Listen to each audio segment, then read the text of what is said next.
bankruptcy is a really difficult decision for a lot of entrepreneurs to make.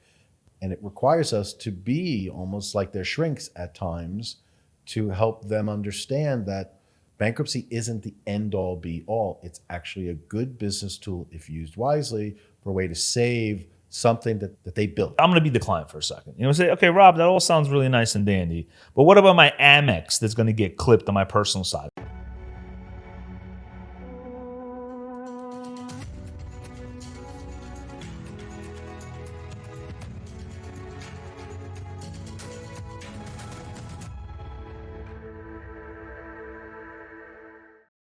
You know how I explain things to the clients when they first come through the door? I tell them, look, you're in the fucking Titanic, my friend. And you know that scene where you're the captain, he takes his hat off, and he makes the equivocal decision to sink with the Titanic? We tell them it's either you are saved, or the Titanic is saved, or both, or none. But the problem here is I think there's a psychological context here. I think that there's a very big ego involved. Their billionaires, millionaires, and even thousandaires are often businessmen, entrepreneurs. They're often seen as telling people what to do. They're executing their vision. So now they need an executor like us to help them. But they do. That's the problem. But they don't understand that. They don't understand it, but you have to. How do we make them understand that? We beat them over the head with it. You beat them over the head. We talk to them regularly and often and tell them this is the decision. And we try and sound as if we also speak from experience and that we've seen these problems before. The nice thing is with some of these well-heeled clients we have these days, in the last year, we've seen a bunch of them. So we can talk to them about how we've helped one client previously and say, if you guys will change the way you're thinking and think more in the lines of a different way, then there's a path forward that doesn't involve the loss of these businesses that you've spent years building, the assets, and if you have to cut off a finger, at least you don't lose the hand. You know what's interesting? It's like shopping for your wife or your significant other. You could always do that, all right? But you can never shop for yourself. You always feel like, oh my God, I can't shop for myself. I can't shop for myself. I don't know about you, but I can't shop for my wife. It's impossible. Well, I can shop for the wife. I can't shop for myself. But what I mean by that is when these entrepreneurs are caught between a rock and a hard place, they can't afford to pay their debts as they come due. They always think about everybody else and how everybody else is going to view them. What about my lender relationships? What about my service contracts? What about my vendors? And what I'm deathly afraid of is what about them? What about them? Why are they not making decisions on behalf of themselves or what's in the best interest of themselves? You know what it is? I think our clients, I ask our clients all the time, but I never get a straight answer.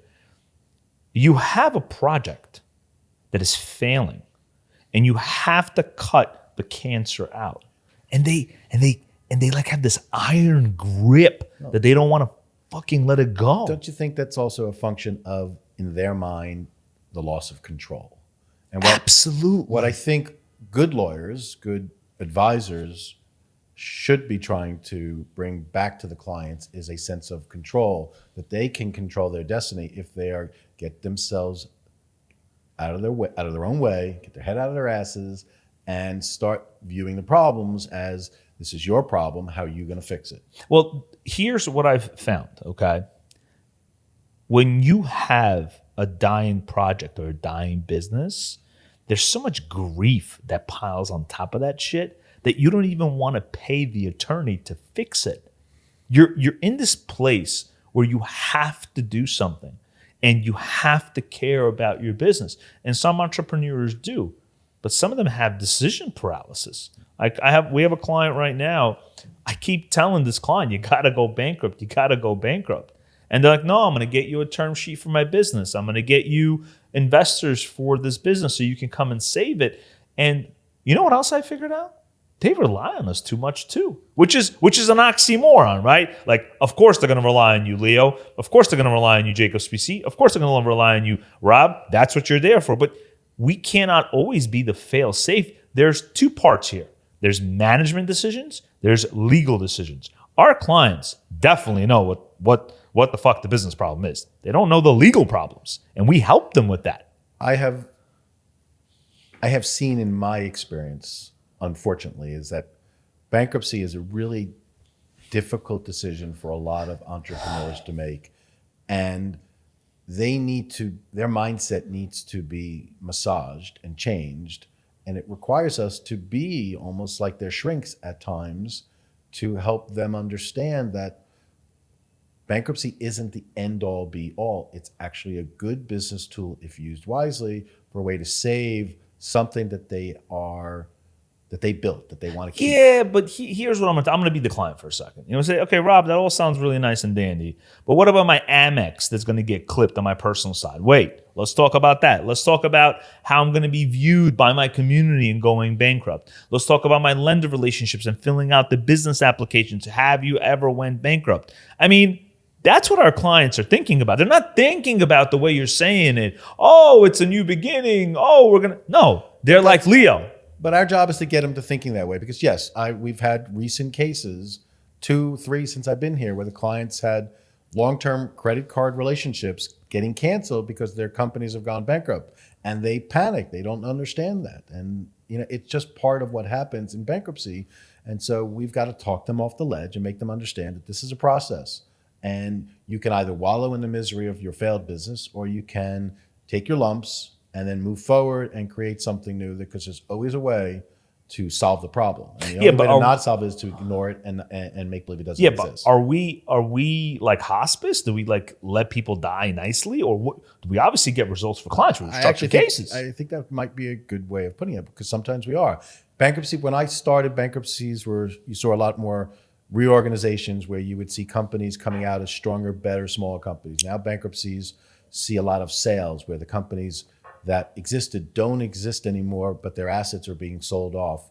And that's just the nature of the practice and nature of the business, the nature of the value of property. And we have to make these clients understand that that aspect of it where we're selling can be good for them. Why? Because it can minimize their personal exposure. It frees up money for other businesses. If their businesses were being drained because one was supporting the next, we can stop that for them. And psychologically, I think part of our job is to teach them that this is a good tool, but it does require a lot of handling. Yeah, but what happens here is they agree, Leo, this is a good tool, but I am petrified of taking this step. And there's a lot of anxiety that builds up. I mean, I had one of our clients, they were in Casa Cipriani's with me, sitting, and they had a fucking panic attack. And I was like, what's going on? He's like, I don't know. I have this investor. He's my white knight. He's going to save me. I don't know if that's going to come through.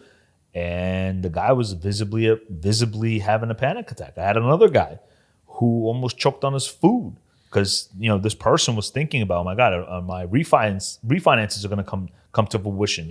How am I going to handle this with the wife? What am I going to tell my kids? The kids are also a problem because they're like, Dad, Mom, where's our legacy? Dad, Mom, you fucked up. Dad, Mom, this is a problem. And yeah, you have the bratty ones, but you also have the ones that are understanding of what's going on and are trying to help.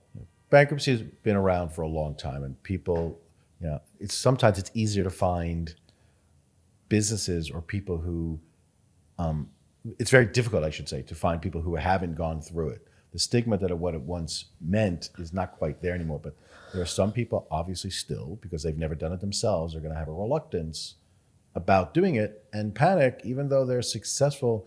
Not most bankruptcies don't necessarily deal with truly insolvent companies. What do they deal with? Like I said, they deal with the idea of not having enough money at any given moment. So there's a difference, and the judges talk about it. Every time you go to a bankruptcy seminar, they're talking about the difference between an insolvent debtor and a not insolvent debtor, and that changes how a court looks at what needs to be done.